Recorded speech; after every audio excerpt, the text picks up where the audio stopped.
اعوذ باللہ من الشیطان الرجیم بسم اللہ الرحمن الرحیم لن تنالوا البر حتى تنفقوا مما تحبون وما تنفقوا من خير شيء فإن الله به عليم صدق اللہ العظیم۔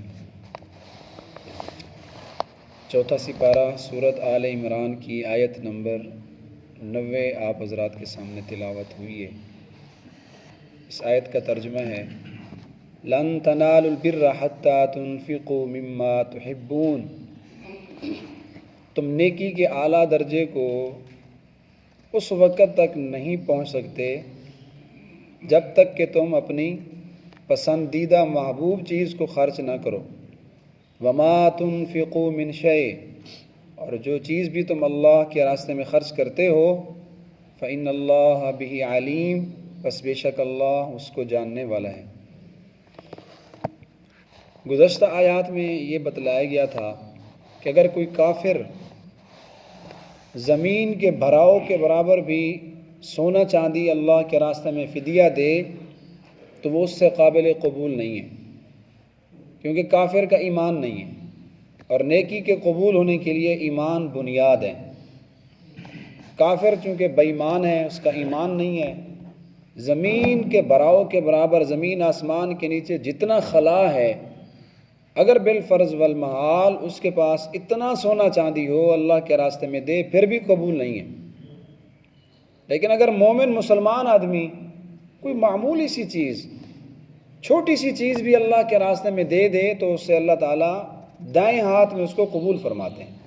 فإن اللہ یتقبلها بیمینہ، مسلمان کا صدقہ چاہے وہ کھجور کا ایک دانہ ہی کیوں نہ ہو، چونکہ اس کے اندر ایمان ہے، تو یہ ایمان کی طاقت ہے، اللہ اس ایمان کی قدر فرماتے ہیں، تو مسلمان کا معمولی سا ہلکا سا صدقہ بھی اللہ اس کو دائیں ہاتھ میں قبول فرماتے ہیں۔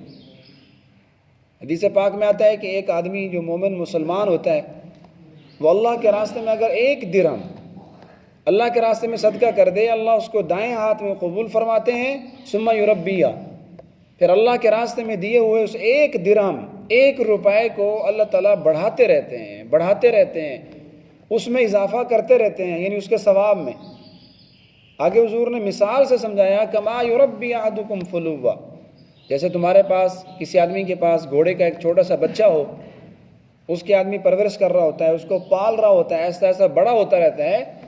جیسے تم گھوڑے کے بچے کی پرورش کر کے اس کو بڑا کرتے ہو، پالتے ہو، اسی طرح اللہ تمہارے دیے ہوئے صدقے کو بڑھاتے رہتے ہیں، حتیٰ کہ وہ 1 درہم قیامت کے دن جب بندہ اللہ کے سامنے جائے گا احد پہاڑ کے برابر ہو جائے گا۔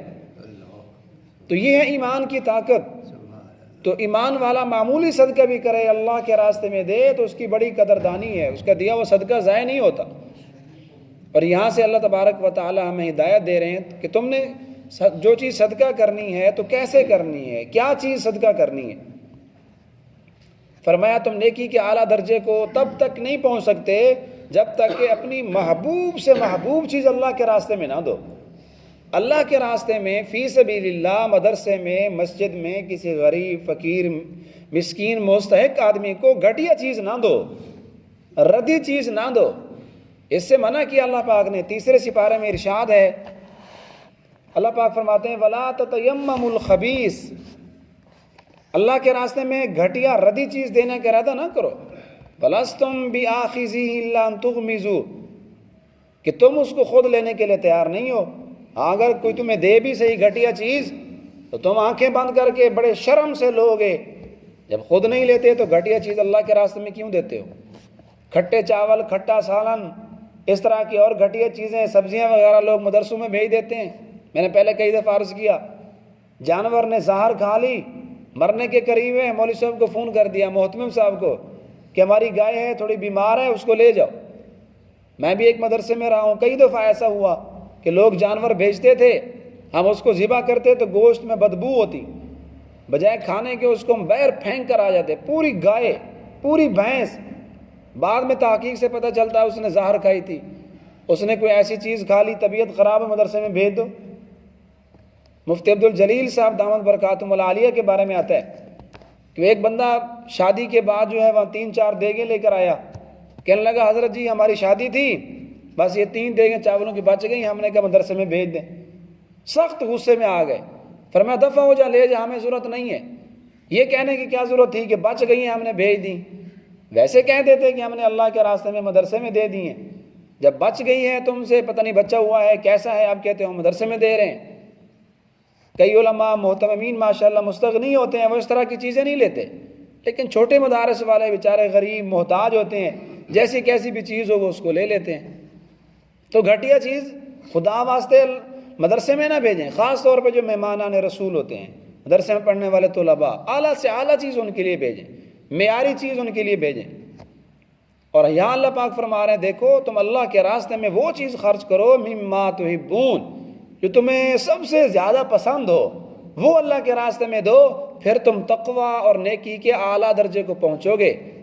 یہاں بر سے مراد لن تنالوا البر، بر سے مراد تقوی کا اعلیٰ درجہ، نیکی کا اعلیٰ درجہ اس وقت تک تمہیں حاصل نہیں ہو سکتا تنفقوا مما تحبون، جب تک کہ تم وہ چیز اللہ کے راستے میں نہ دو جو تمہیں سب سے زیادہ پسند ہے۔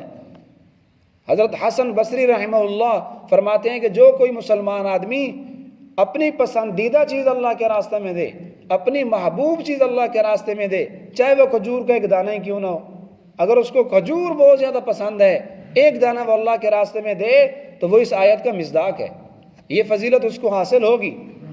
جناب سیدنا ابو طلحہ رضی اللہ تعالی عنہ جب یہ قرآن کی آیت سنی کہ تم تقوی اس وقت تک حاصل نہیں کر سکتے جب تک کہ اپنی محبوب چیز اللہ کے راستے میں نہ دو، تو آیت پڑھنے کے بعد حضور کی مجلس میں تشریف لائے، فرمایا یا رسول اللہ، مدینہ کے بہت بڑے مالدار تھے، اللہ نے ان کو بہت کچھ دیا ہوا تھا، کہنے لگے یا رسول اللہ میرے پاس اور بھی بہت زیادہ مال ہے، اللہ کا دیا ہوا بہت کچھ ہے، لیکن جو میرا ایک باغ ہے نا جس کا نام بیرحا ہے، وہ باغ مجھے بہت زیادہ پسند ہے، مجھے اس سے بڑی محبت ہے، میں وہ آپ کے حوالے کر رہا ہوں، آپ اس کو صدقہ فرما دیں، آپ غریبوں اور مسکینوں پر اس کو خرچ کر دیں۔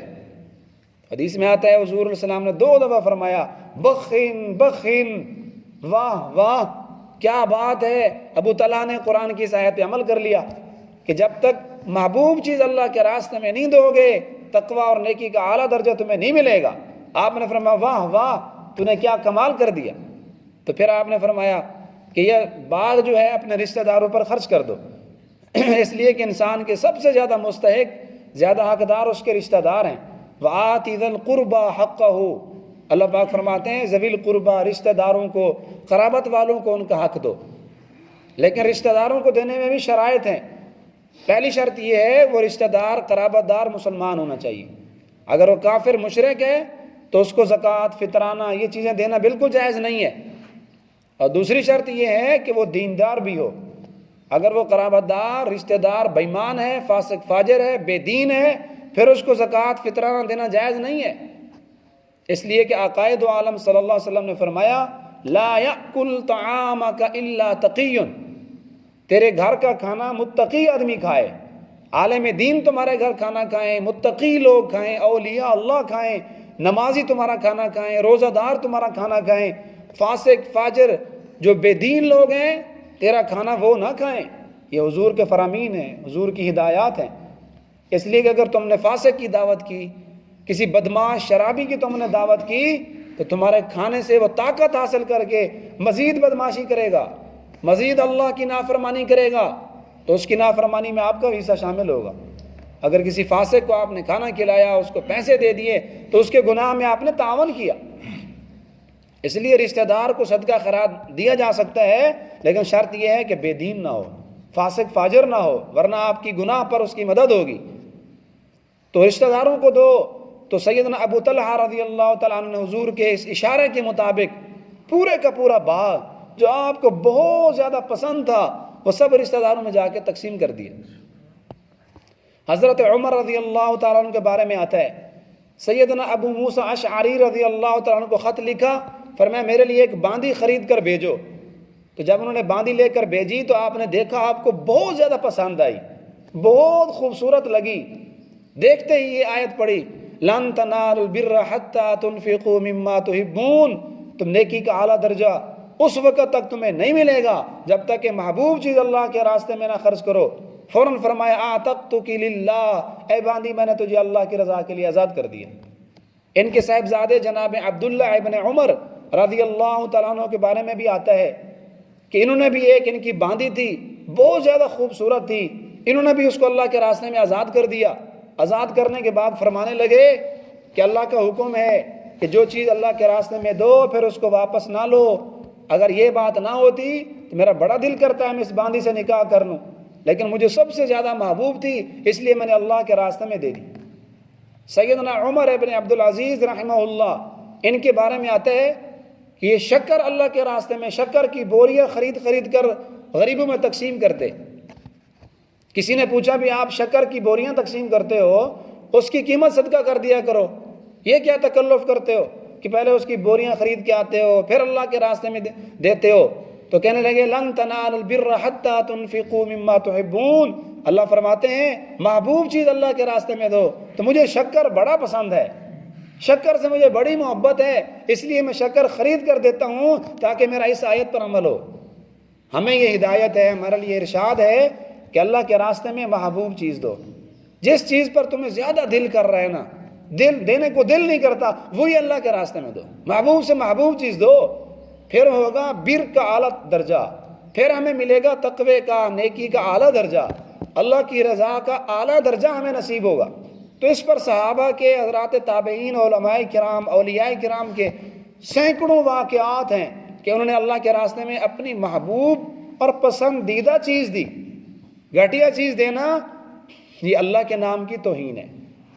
فقیر مسکین آتا ہے ریڈی والے کے پاس، سوال کرتے ہیں بابا اللہ کے نام پر کوئی چیز دے دو، تو یہ اللہ کے نام پر گھٹیا سے گھٹیا فروٹ جو گلا سڑا ہوا پڑا ہو وہ اٹھا کر اس کو دے دیتا ہے، 2-4 دانے علیحدہ اٹھا کر رکھ دیتے ہیں۔ فقیر آئے گا اللہ کا نام لے گا تو اس کو ہم گھٹیا چیز دیں گے۔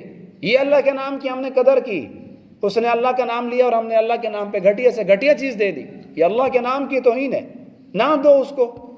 ہم اپنے بچوں کو تو نہیں کھلاتے اس طرح کی وہ بے ذائقہ چیزیں، بد مزہ چیزیں جن کا ذائقہ تبدیل ہو چکا ہو، سمیل آ رہی ہو، ہم خود بھی نہیں کھاتے، اپنے بچوں کو بھی نہیں دیتے۔ مدرسے میں کیوں بیچتے ہیں؟ فقیر مسکین کو کیوں دیتے ہیں؟